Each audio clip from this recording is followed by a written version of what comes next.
마켓국 헤드라인 시간입니다. 지난주 금요일 장마감 이후부터 개장 전까지 중요한 소식들 함께 정리해 보겠습니다. 네, 첫 번째 소식입니다. 이번에 에이펙 정상회의 참석을 위해 윤석열 대통령이 미국을 방문했었죠. 이 계기를 통해서 미국 기업이 한국에 1조 5천억 원 정도의 투자를 하겠다고 신고했습니다. 산업통상자원부는 GM, 듀폰, IMC, 에코랩 등 4개 미국 기업이 총 1조 5천억 원의 국내 투자를 신고했다고 밝혔는데요.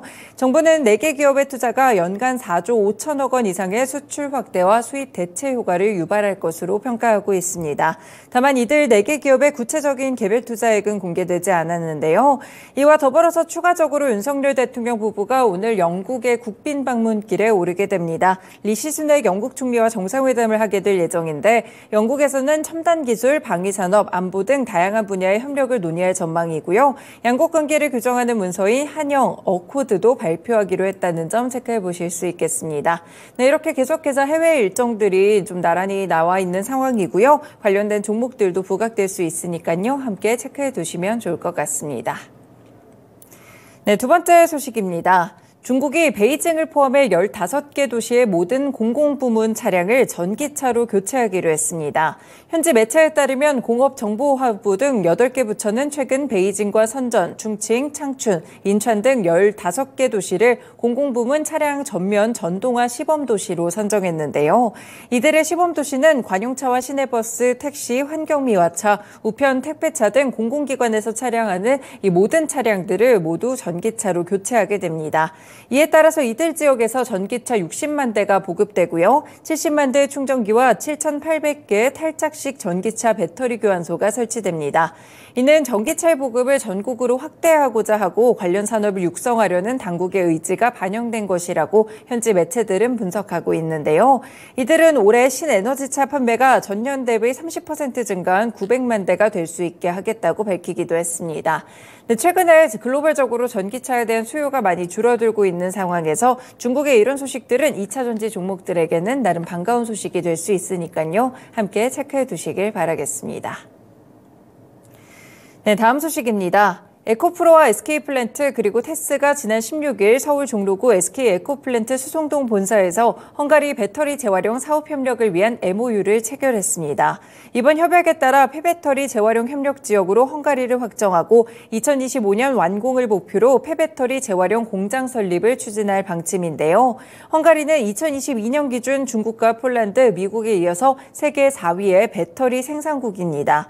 이 국내 배터리 업체들과 전기차 업체의 투자가 이어지면서 유럽 내에서 전기차 배터리 산업의 중심지로 떠오르고 있는 상황인데요. 일단 3사는 헝가리에서 폐배터리와 스크랩 등 재활용을 위한 원료를 안정적으로 확보할 계획입니다.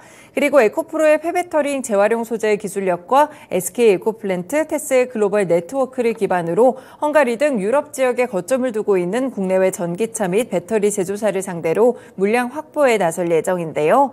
이 폐배터리에서 해소한 리튬이나 코발트, 니켈 등 희소금속을 배터리 제조에 다시 투입하는 완결적인 순환 체계를 헝가리 현지에 구축해 자원 순환 경제 실현에도 나선다는 점 보셔야겠습니다.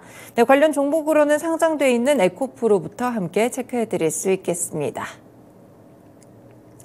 네, 다음 소식은 단독 보도인데요. SK케미칼이 중국을 잇는 제2의 글로벌 생산 거점 확보에 나선다는 소식입니다. 최근에 환경 규제가 강화되면서 재활용 플라스틱의 수요가 강하게 증가하는 상황에서 제2 생산 거점을 발판으로 미국과 유럽 지역에 대한 공략을 본격화한다는 계획인데요. SK케미칼은 플라스틱 재활용 원료 공급을 위해서 중국에 이어서 현재 해외 투자를 검토하고 있습니다.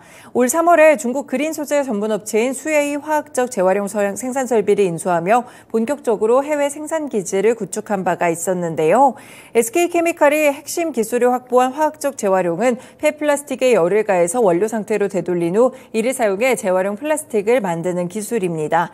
물리적인 재활용 제품과 달리 석유 기반 고유의 품질과 물성을 그대로 구현할 수 있다는 점이 장점이라고 보시면 될 텐데요. SK케미칼은 글로벌 공급망 확대를 통해 화학적 재활용 원료, 페트, 코폴리에스터로 이어지는 재활용 플라스틱 밸류체인을 완성하겠다는 계획입니다. 네, 관련 종목으로는 역시나 SK케미칼 한 종목 체크해 보실 수 있겠습니다. 네, 다음 소식입니다. 라면의 수출액이 사상 처음으로 1조 원을 돌파했습니다. 이 라면 업체들이 외국 공장에서 생산해 현지에서 직접 판매하는 것까지 고려했을 때 사실상 글로벌 수출액이 2조 원을 웃돈 것으로 평가되고 있는데요. 관세청의 무역 통계에 따르면 올해 1월부터 10월 라면 수출액은 7억 8,525만 달러로 전년 동기 대비 무려 25%가량 증가했습니다. 라면의 수출액은 올해 들어서 10개월 만에 기존 연간의 최대치인 지난해 7억 6,541만 달러를 이미 넘어섰고요. 이로써 2015년부터 9년 연속 사상 최대 기록을 경신하게 됐습니다. 남은 두 달까지 고려했을 때 올해 연간 수출액은 1조 2천억 원에서 1조 3천억 원 정도가 예상되고 있는데요. 이렇게 전 세계적으로 한류 문화가 확산하는 상황에서 K-팝과 더불어 K-뷰티 그리고 K-푸드에 대한 관심도 상당히 높아지고 있습니다. 네, 이미 최근에 라면 업체들의 실적들을 통해서 해외에 대한 비중이 상당히 커지고 있다는 점 확인해 보셨을 것 같은데요. 최근에 주가가 좀 조정에 들어가긴 했지만 이러한 성장성에 대해서는 함께 눈여겨보실 필요가 있겠습니다. 관련 종목으로는 농심이나 삼양식품, 오뚜기 같이 K라면 업체들 주목해 보시길 바라겠습니다. 네, 마지막 소식입니다. 지난 17일 금요일부터죠. 이 행정망 마비 사태가 계속됐는데요. 최초 문제는 지난주 목요일에 네트워크 장비 프로그램을 업데이트할 때 발생했다고 합니다. 일단 업데이트가 하다가 이 문제가 생기면서 이렇게 행정망이 마비가 됐는데요. 전문가들은 업데이트하다가 문제가 생기면 이전 상태로 돌리는 롤백이 제대로 이뤄지지 않았다고 지적을 하고 있습니다. 2002년 11월에 전자정보가 출범을 했었는데 이렇게 장시간 동안 마비된 것은 이번이 처음이라고 하는데요. 일단 이번 마비 사태에 국가기관 정보자원 데이터센터 역할을 하고 있는 행안부 국가정보자원관리원도 비판을 면치는 못하게 됐습니다. 이번에 문제가 됐던 세울과 정부24의 서버와 네트워크 장비를 모두 이곳에서 관리한다는 점 체크해 보실 수 있겠고요. 이렇게 먹통 사태가 있었는데 원인을 파악하고 복구하는 시간까지 상당히 지연이 되면서 위기 대응에 대한 능력대도 시험대에 오르고 있습니다. 일각에서는 재발을 방지하기 위해서 주요 장비의 유지나 보수를 조금 더 큰 기업에 맡겨야 된다라는 의견들도 있는데요. 이 때문에 내년에 책정한 대규모 예산 증액에 대한 요구가 받아들여지기 쉽지 않을 것이라는 관측도 나오고요. 이렇게 세계 최고 수준의 디지털 플랫폼 정부라는 타이틀을 갖고 있었는데 이번 사태로 인해서 조금 오점을 남기게 됐습니다. 일단 이런 소식이 좀 있었으니까요. 상당히 좀 큰 소식이기 때문에 테마 종목들이 움직일 수 있을 것 같은데요. 데이터 센터라든지 데이터 관리와 관련된 이런 종목들까지 오늘장 흐름 살펴보셔도 좋을 것 같습니다. 네, 이렇게 개장 전에 중요한 소식들 6가지 함께 정리해드렸습니다. 마켓콕 헤드라인이었습니다.